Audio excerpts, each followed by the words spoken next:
Welcome, everyone. Welcome to the Fall 2026 New Jersey Film Festival Filmmaker Interview Series. We have a wonderful lineup of films from all over the world, and today we have 4 filmmakers, one from California, the other 3 are from Europe, various parts of Europe, and I'll introduce you to them in a second. But we're going to be doing a kind of short film panel where they can talk about their movies and tell you a little bit more about the film festival. The festival itself will be taking place on weekends between September 4th and October 4th. And screenings are usually on a Friday, Saturday, or Sunday. And almost all of the films are going to be available online. We screen films for 24 hours on the show date. And if there's an in-person component, that's usually either at 5 o'clock or at 7 o'clock.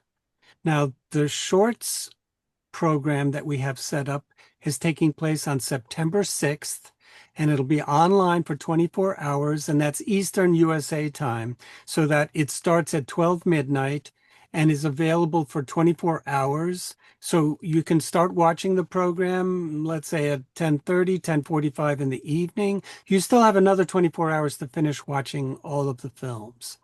If you come to the in-person screening, that will be at 5 o'clock in Voorhees Hall, room 105, which is located at Rutgers University in New Brunswick, New Jersey, at 71 Hamilton Street. And stick around to the end of this panel discussion, and I'll show you how you can buy tickets and give you more information. Let me tell you about who we have here today. We have a filmmaker who's actually in Germany, and that's Filip Jacobson. And we also have Andrea Otto Longhi. He's actually in Italy. And we have Cherlyn Hsing-Hsin, and I'm sorry if I mispronounced her name. You can correct me for sure. Her wonderful film is set in, well, she shot it in California. And The Unlimited World is by Lukas Berger, and he's in Austria. So we've got an all over the world kind of a shorts panel discussion today. Welcome, everyone. Welcome. Okay, so my first question to you guys, and I guess you can, Andrea, you go first since you're next to me on the squares here. Tell us a little bit about yourself. All the filmmakers, please give a brief introduction to yourself. Shall I start, you said? Yes, please. Well, I've started since I was 12, 13 to be fascinated by cinema. But I've done all my life I've gone all my life through a different path. Only very recently, I decided to cross the line which separates the observer to the other world, which is the world of trying to do things in the cinema, to do things with moving images. And for me, it was a fantastic crossing of the line that happened 1 year ago when I decided to take a period to just get the basic instrument. And after that, and that was in New York, in NIFA. And then when I was back in Europe, I thought, well, let's try to do the first experiment. And the very first experiment was Sotto la pelle, under the skin. So that is not only my first short film, but it's the very first time I tried to do something. Obviously, in my previous life, apart my work, let's say, I had a deep root in the contemporary art and history of film. But that is how I arrived here. So you a deep root by a recent path. Yeah. So you took courses at the New York Film Academy? Yeah. Very cool. Exactly. Very few months, I would say 2 months before starting Sotto la pelle. After I finished that, I finished this summer period, I was back in Italy. In September, I wrote it, and in October, I shot it, and I edited it. Great, so it was the very first thing. Very cool. Yeah. Lukas, tell us about yourself. Yeah, hello everyone. My name is Lukas Berger. I'm now in Vienna, but the film was shot in Portugal. because I used to live there during my master studies, and also I worked there as a filmmaker in cinema, making short films mostly about circus. But this film has a different topic. This film I indulged myself into the analog medium of 16 millimeter, Hmm. and I wanted to show human interventions, the human impact on nature that starts from necessary interventions like farming or maybe just having holidays to intervention that actually threaten our ecosystems, like intervention that can harm the planet and in that case are very dangerous, especially now in Europe, as we can see, or we can see all over the world, the forests are burning. And the film is an artistic experimental movie that tackles that subject in a way that people can start thinking about how to stop climate change and work on environmental issues. Wonderful. Filip, tell us about yourself. Oh, unmute yourself. Yeah, There. hi. Okay. Hi, so my name is Filip. Actually, I'm Polish filmmaker, but I live and work in Germany. Hmm. Like Lukas, I'm connected with new circus scene. In basically in Europe, it's very nice combination between my interest of making films, but also just belonging to some very so group of people which have a very unique perspective of life. Hmm. In circus scene, there is no ordinary people.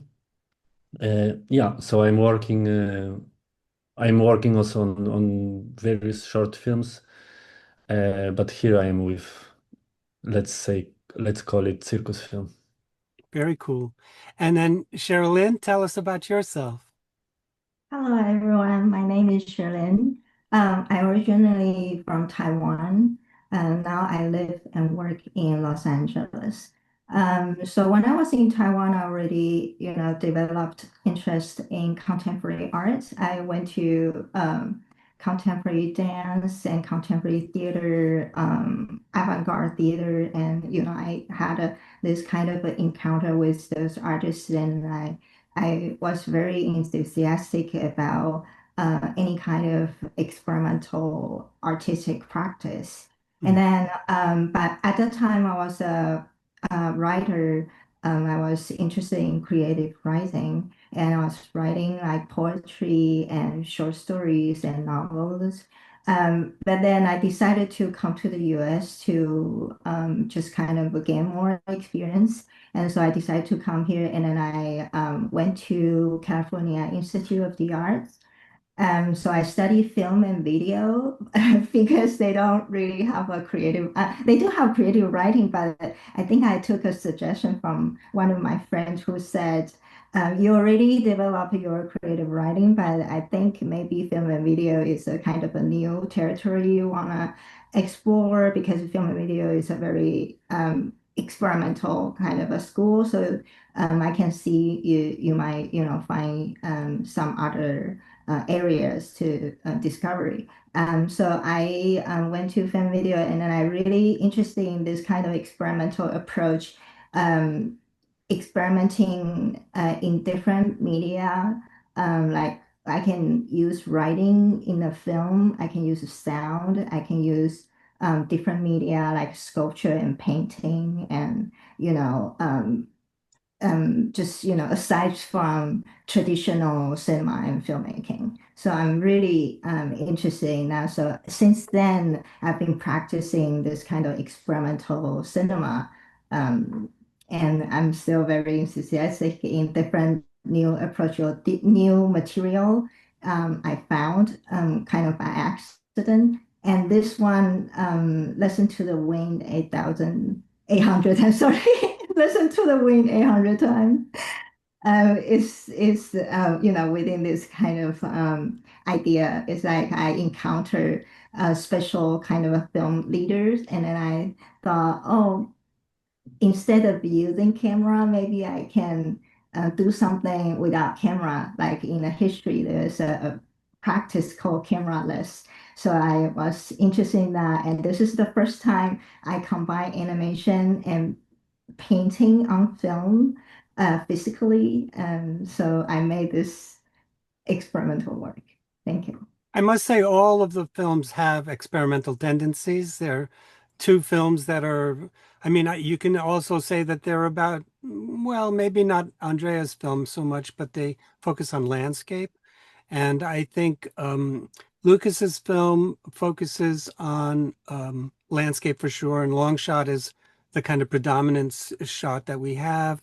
Filip's film is focuses on Alice Rendy. I think that's how you pronounce her name, and she's a kind of contortionist and circus performer who works in a transparent box, and she's all about space and overcoming the limitations of societal limitations. And I think Andrea's film is also about an actress who's rehearsing a monologue who is now coming to terms with some prior events that kind of creep into her psyche as she's preparing this monologue. And then Cherlyn's film also is an animation of sorts. And yes, I thought of Mothlight when I saw your film. Stan Brackage's cameraless film has some references to yours, although yours is focuses on calligraphy and is quite beautiful in its own right. So I would love you guys to talk to each other about your own films too, so we can not just listen to me talk. Andrea, would you like to ask one of the other filmmakers a question about their films? A question? Yeah. Well, yeah, I would have many questions. I have to say that I liked all of them, and in particular, I have to admit, I found a common pattern, even if it seems strange to say. So before asking the question, if I can say this, I found two common patterns. One is that there is a slowness that, in my opinion, expressed a sort of sacredness of the topic we talk. Mm. And the other is that these are all works about reflection. So there is a process where there is a story that takes place through seeing something else, observing something else. Mm. And this goes through very different kind of works well, so in case of there is the abstract work by Hsing-Hsin Liu. I would like to ask her about the music, the audio in particular, because I really like the images, but also I liked also the texture of the audio. I would like to know more about the audio. And with regard to my own box by Jacobson, I would like to ask, well, that work is deeply linked to the performance, to the performative experience. I would like to know if his work in general is going more through the film and narrative cinema, or is staying more on the visual arts and performances. So because this work is in the middle between these two areas. And I would like also to ask to Berger about his movie Unlimited World. If is I really liked I won't go obviously now in details because you will see them and the audience will see it. I would like to know if is other production is similar, or he also has engaged or will be engaged with more narrative cinema. So if he wants to take this kind of contemplative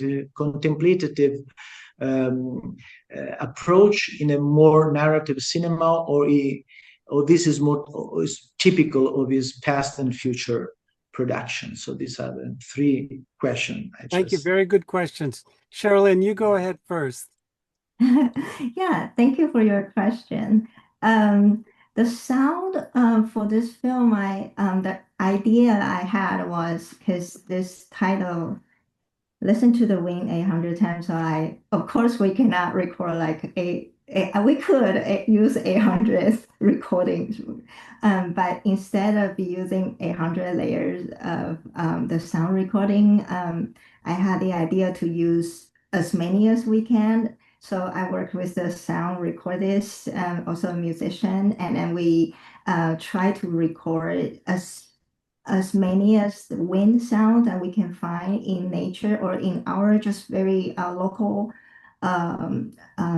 environment. So like through the window, from the interior, from the exterior, from like a sunny, from night, from day, from different kind of location, different kind of situation that we create or we encounter, like a traffic or um, people, like a crowd.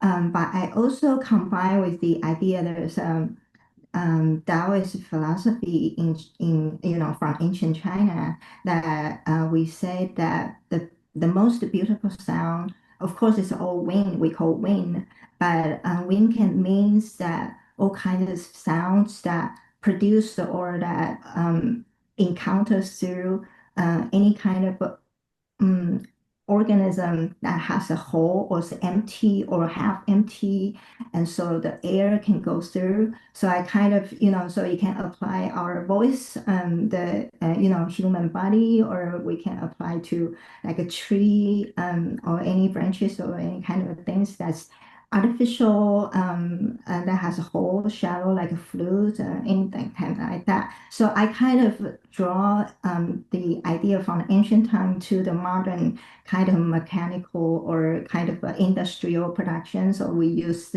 holes or different kind of things from the modern time as well. But also we find like the sound through like natural materials as well. So it's all kind of layers of the sound that going, the air going through different kind of holes or different kind of shallow empty areas, and that creates a sound. So it also, it's a very interesting question of where we can find cracks, like any kind of cracks in our lives. And so we kind of look through any kind of cracks, the holes, the windows, things like that. That's not complete solid.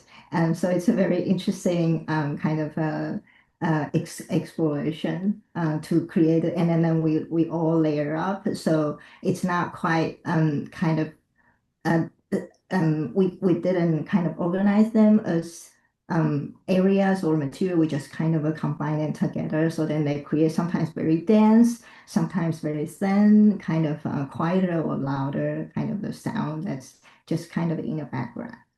Who's Michael Pizarro, Thank you. Liu? Who's Michael Pizarro, Liu? Yeah, he made the music, also for the made a soundtrack for this film, and then we are a collaborator and also my husband. Very cool. Wonderful. Philip, you want to answer Andrea's question? Yeah, thank you for question. Yeah, so our collaboration is not only based on Alice's performance, but also the idea of telling her story, because I was asked to make a piece or make a film which will focus a bit on the mental situation of circus artists nowadays. Mm. And then because I admire Alice's work and her as a person for a while, I was big fan of her. I invite her or ask her, can I follow? Can we meet? Mm. And my idea is just to, well, of course I have a, I came with some idea of let's say technical or image ideas, but mostly I was curious about her and how she will work. So everything what you saw, it happened there. This is my kind of things, not to just put on the character my what I want to say, more like a listen and take from them and trying to create it translate it into images, moving images. So she's not working anyhow with media. I think that's why we could collaborate so well, because she said, okay, my thing is my work, your film is a film, so we trust each other, uh, and this is how it ended up. How did you meet Alice? How did you meet Alice? I met her. It was funny because I met her on the one circus festival many years ago, and I was filming her, not really kind of knowing. And then now, when we made this movie, I go to my archive and I found this few images from her first performance when she was outside because she usually work in a black box. Mm, So then I could use the maybe 6 years older material cool. totally by accident. That's wonderful. Lukas, you want to answer Andrea's question? Yeah, sure. Thanks for the question. As far as I understood, the question is whether I'm working on other films as well, and if I want to continue in this same kind of style. Um, well, I think this film it was special because I had the opportunity to use a 16 millimeter camera, but I don't own the camera, so it will not be possible to shoot the same way another film. Mm, But if I think about the Unlimited World, a film that shows in long takes the summer in Portugal, the east and the south, it was for me a very great experiment to, on the one hand, understand the long takes, long shots, and on the other hand, be able to work on expired film stock. I wanted to recontextualize the camera system that I was using. mm, And then the idea, like the principle while shooting was not to take too many takes. So we were driving, it was a team of two people. We were driving on the coast of Portugal and we were looking for nature and for humans living within these spaces. For the future, I have many interests. I'm very drawn to my main topic, circus, as always. mm, I do researches in different countries. In the moment, I'm mainly based in Vienna, so I try to understand the contemporary circus scene. But on the other hand, I also I move in circles of 16 millimeter and 8 millimeter filmmakers, experimental filmmakers, and I do have ideas of doing something that resembles the unlimited world, but mm. maybe in a different setting and maybe in a different months of the year. Like I would like to do a film towards winter when there's a lot of snow, when there is a lot of ice, because during that time there are different difficulties for humans, and there are like the world changes very much depending on the months we live in. Yeah. So, Wonderful. but I like narrative cinema as much. Mm, Um, I started with circus films. In the circus films, there are acts in the nature, so it was quite similar to the Unlimited World. But I also did films with a like narrative cinema with characters, and I can imagine doing both of it for sure. But since I'm presenting this film, I can say that it was a great experience, and I wouldn't mind filming another short film in that way with a philosophical text, with a voiceover, and also what was quite important for me was to experiment with music instruments. So in the moment I have new music instruments and I try to do my own score mm. and I try to find tunes that are quite unfamiliar for our ears. And yeah, let's see. I already have some new writing. I have some new sounds. Um, and if I have time, I will go and shoot in winter as well. Yeah. Very cool. Philip, do you have a question for Andrea? Since we need to keep him in the loop too. Um, yes, actually, if it's okay, I want to jump to Cheryl because Sure. this is something I have to ask you just because uh, as you said that you work with the painting and with this rolling pattern, but then I'm more curious, this film happened in the editing room, or it was composed as a painting before you kind of project it and film it? Mm. Thank you. Thank you for your question. Yeah, that's a very, very interesting process. Um, uh, so, how do I start? So I found this machine. It's a movie camera, hand cranked from 1909. It's like one of the first generation of the very early cinema that it was invented. And so I bought it online actually from eBay, and I talked to the owner because the owner said. I say I'm a filmmaker, so I want to make sure this is working. I'm not a collector. And then so he said, well, I'm a film historian. This is not quite fully functioning, but I know how to make it workable. If you would like to take a look at the machine and then we can find parts and then work it together, resurrect it.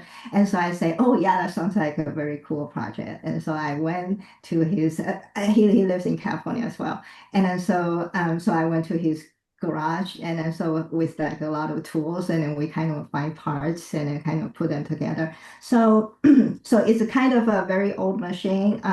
So I took it back. I was like, oh, this is such a cool 35 millimeter projector, but I don't have a 35 millimeter camera. So that's a problem. So then I found out, from like, as Albert just mentioned, that in the past when I do like a cameraless, like when Berger discovered this cameraless because his camera was stolen at times, and so he, started painting. Um, so I thought, oh, maybe I can use the painting for this purpose, for this machine. So I found this white leader that people in the past that used to put just to write just as a label, like a write film and then what title put in front of a feature, put in front of the role of a feature. And so it's just something that you can write on. And so I thought, oh, maybe this is, good because it's white. It's kind of opaque. And so I can use ink to kind of explore calligraphy.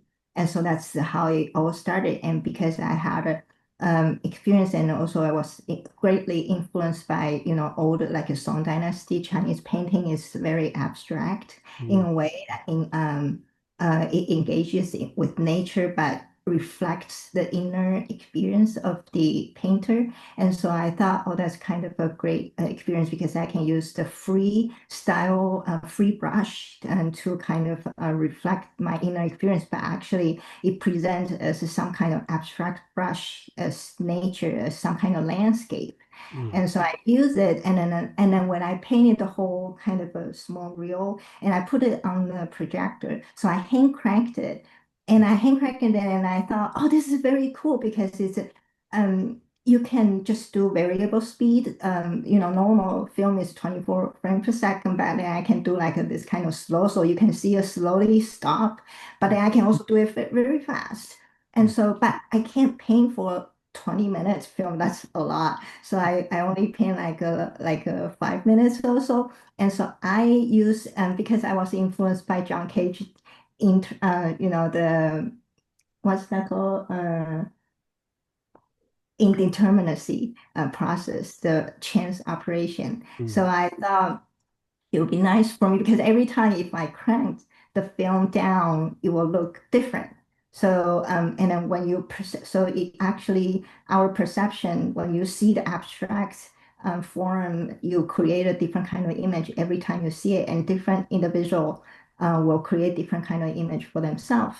And so I just cranked it 3 times, and so I recorded them. And so 3 times actually it's the same material, but then they look somehow different. And so I kind of just kind of crossed over them together, interweaving them together with some kind of a live action shot footage. So that's kind of the editing process. Wonderful.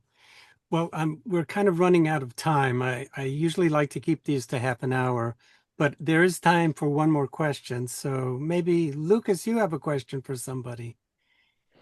Yeah, I would like to ask Filip Jacobson about his film.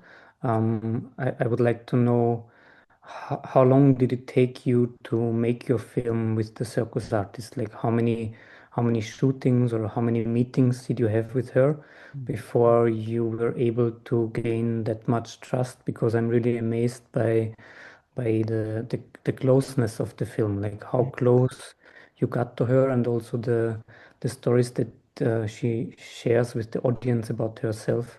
Like I really like how there's a combination between her art but also her personality, Mm. her as a human being. Yeah. Mm. I appreciate, thank you. Well, I actually because there is a we had like only 3 days of shooting, Mm. which was with just only two people and Alice, and of course people like maybe people sometimes appreciate more when they hear that filmmaker get a deeply long relationship with somebody. I sometimes I work like half a year with the character before I move the camera. Mm. With Alice was different because in some way we click. Mm. We of course have met earlier. We know each other because she knew what I'm doing. I'm working with Circus already several years, and I watch her shows, uh, like I said before. So we kind of this was kind of amazing that of course if you don't have big preparation and big budget to dedicate the time, and also she's touring like crazy, so we went to France, Mm. and the theater just give us the space one day before and after her show to film. Mm. uh, and it's just happened like I am lucky that she likes me, and and I like her, and this what we had a very long form of interview or like sharing experience in front of the camera, maybe 2 3 hours of talk for 2 days, and we we play a lot with her box, and then we find this um, gaze, no, not gaze, how you call it, the labyrinth.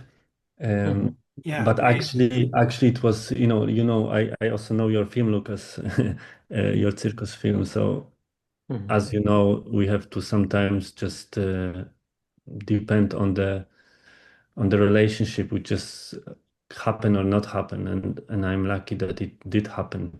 Mm. Mhm. But we are staying friend, and now we will collaborate for the next work, her work and my work as well. So this was it's beginning of nice adventure. Very cool. I have a question for Andrea too. Andrea, who's Ilaria Arnone? Arnone. Ilaria is a young actress Mm. that I met by chance. I knew that she was good in particularly in theater, and she had some experiences in short movies. Mm. And so when I had to decide the actress, I have to say that I was thinking to um work with a female friend of mine whose dream was to act. So I said, okay, let's try to go through this adventure. But then she was not available, and so I shifted to Ilaria. I thought, well, I need somebody that is maybe not much experience, but have a solid school because she comes from a very theatrical school, Mm. and so I thought that Elia was a good choice.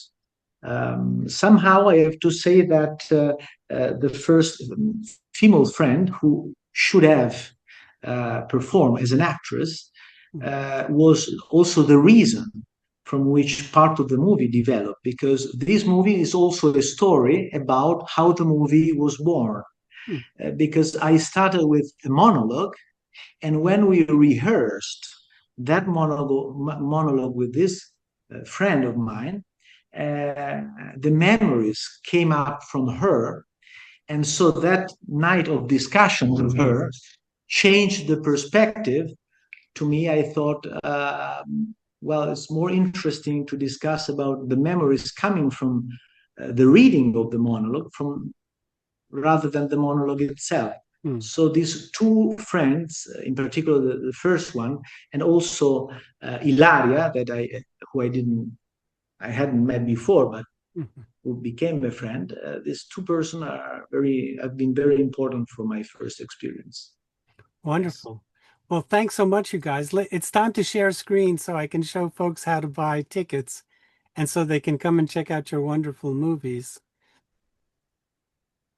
So normally what would happen is that you would click on New Jersey njfilmfest.com. That's our website. And normally everything would be here. But because the pandemic took over in 2020, we became a virtual festival because everybody was doing virtual film festivals since you couldn't go out. And so since COVID has receded, we have done in-person screenings again, but we did not want to lose our virtual audience because we have people from all over the world that participate in our film festival. And if we just go to in-person, they could not be part of our festival any longer. So we kept it as what we call a hybrid film festival, which means that the films are available online and in person. Most of the films are available that way. So normally you would click on njfilmfest.com and everything would have been here. But since the pandemic, we now partner with Eventive. Eventive is the streaming provider.